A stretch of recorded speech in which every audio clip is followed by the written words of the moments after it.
নমস্কার বন্ধুরা, পার্বতী রান্নাঘরে সবাইকে স্বাগত জানাই। আশা করি তোমরা সবাই ভালো আছো আর আমিও ভালো আছি। আজ আমি আরও একটা নতুন রেসিপি নিয়ে চলে এসেছি। বন্ধুরা, আজ আমি একটা পাবদা মাছের রেসিপি তোমাদের সাথে শেয়ার করব। খুবই সিম্পল, চটজলদি রেসিপি, কিন্তু খেতে লাগে দুর্দান্ত। তার জন্য এখানে আমি নিয়ে নিয়েছি পাবদা মাছ।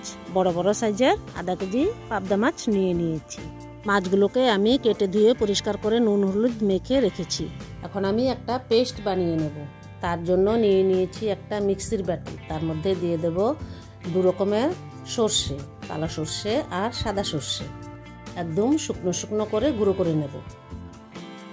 দেখো, এরকম আমি একেবারে মিহি করে গুঁড়ো করে নিয়ে এসেছি। এখন আমি নিয়ে নিয়েছি একটা কড়াই। এই কড়াইয়ের মধ্যে আমি সর্ষের গুঁড়োগুলোকে ঢেলে দেব।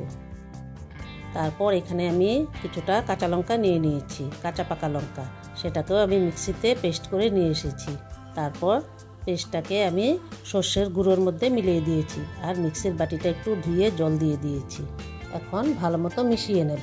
তারপর দিয়ে দিয়েছি নুন, হলুদ গুঁড়ো আর সর্ষের তেল দিয়ে আবার একসাথে সব কিছুকে মিশিয়ে নেব।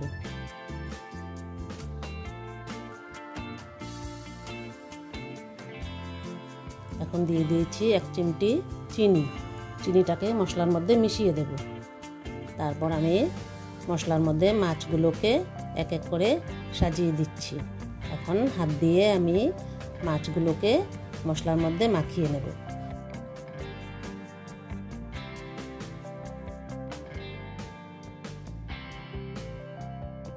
তারপর মিক্সিটা ধুয়ে আমি আরও একটু জল দিয়ে দিচ্ছি আর কয়েকটা গোটা কাঁচা লঙ্কা দিয়ে দিচ্ছি। এখন একটু ঝাঁকিয়ে ঝাঁকিয়ে মশলাটা জলের মধ্যে মিলিয়ে দিচ্ছি।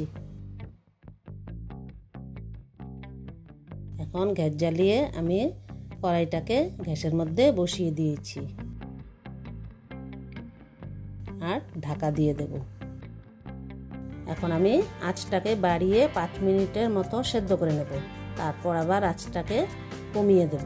কমিয়ে আরও 5 মিনিট সেদ্ধ করে নেব। পাবদা মাছ তো হতে বেশি সময় লাগে না, 10 মিনিটেই হয়ে যাবে। পুরোপুরি 10 মিনিট হয়ে গেছে। এখন আমি ঢাকাটাকে তুলে নেব। তারপর উপর থেকে আরও কিছুটা সর্ষের তেল দিয়ে আমি আবারও একটু নেড়ে চেড়ে দেব।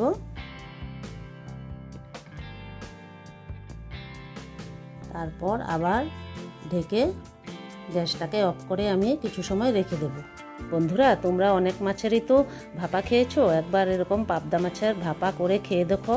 কথা দিচ্ছি, এই পাবদা মাছের রেসিপি একবার খেলে কিন্তু বারবার খেতে ইচ্ছে করবে, তাতে কোনো সন্দেহ নেই।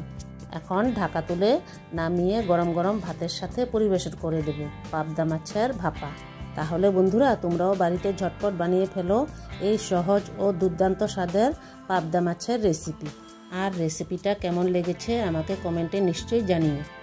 আর আমার ভিডিওগুলো যদি তোমাদের ভালো লেগে থাকে তাহলে আমার চ্যানেলটাকে সাবস্ক্রাইব করে আমার পাশে থাকার অনুরোধ রইল। তাহলে আজ এখানেই বিদায় নিচ্ছি। দেখা হচ্ছে অন্য কোনো রেসিপি নিয়ে। ততক্ষণ টাটা, সবাই ভালো থেকো, সুস্থ থেকো আর আমার সাথে থেকো।